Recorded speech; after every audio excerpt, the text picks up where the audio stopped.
Říká se, že kdo byl hodný, dostane dárek. Kdo zlobil, dostane hovno! Teda aspoň písničku. Vítejte u koledy. Rolničky, kdo pak vám dal hlas? Kašpárek maličký, nebo děda Mráz. Rolničky, co to zvoní v nich? Maminčiny písničky, Vánoce a sníh.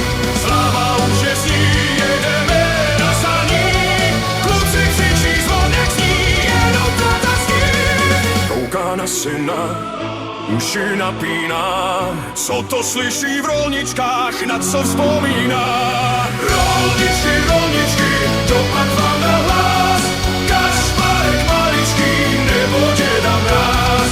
Rolničky, co to zvoní v nich?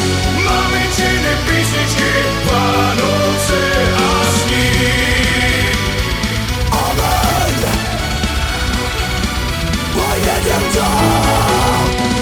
I dětských let rozezvoňte svět těm, co už jsou dospělí, ať je znova 5. Zvoňte z lehínka, stačí chvilinka, vzpomínka jak rolničky v srdci zacinká. Rolničky, kdo pak mám dal